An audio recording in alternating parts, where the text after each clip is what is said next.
Well, Wayne, believe it or not, this is actually quite a pleasure. Okay.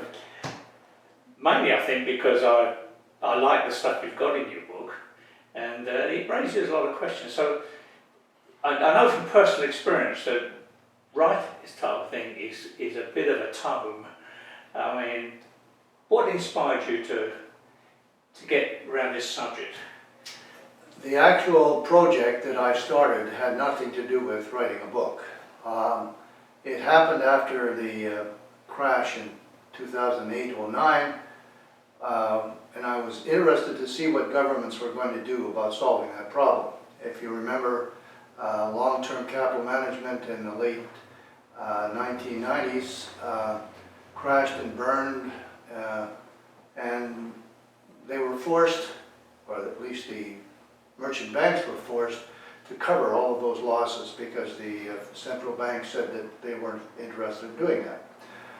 Shortly afterwards, in 2000, there was a crash in the NASDAQ market. The dot-com bubble burst, and governments couldn't get over throwing more money at the system than they could, and of course that just created another bubble.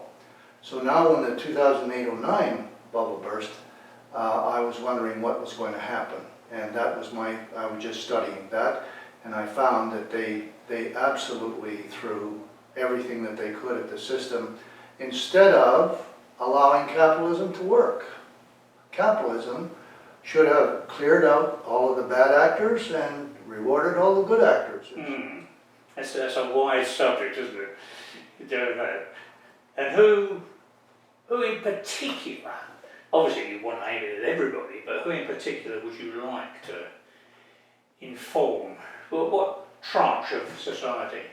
Well, the people who are most affected by what happened in that circumstance are people who are just entering the marketplaces of service, in terms of employment, in terms of living conditions, in terms of income, and they unfortunately have really been hammered.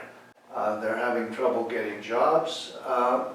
We're going to have trouble down the road because those people are going to be responsible for the enormous amounts of debt that are on the balance sheets of the Western industrialized nations. And that is a catastrophe in the making.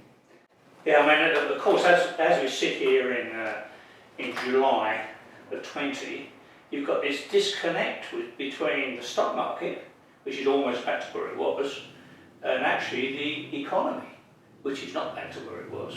The stock market precedes the economy.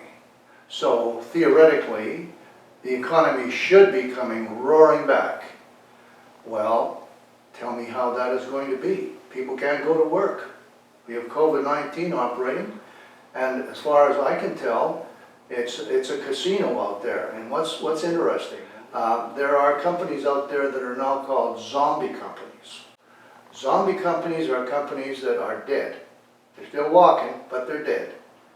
These companies are recapitalizing from people who have no idea of what they're buying and how they're spending their money. And these companies are increasing 50 and 60 and 70 and 100% in price when there's nothing behind them. One of them has actually declared Chapter 11 bankruptcy in the United States, and yet it's one of the power companies that are operating. So it's really perverse.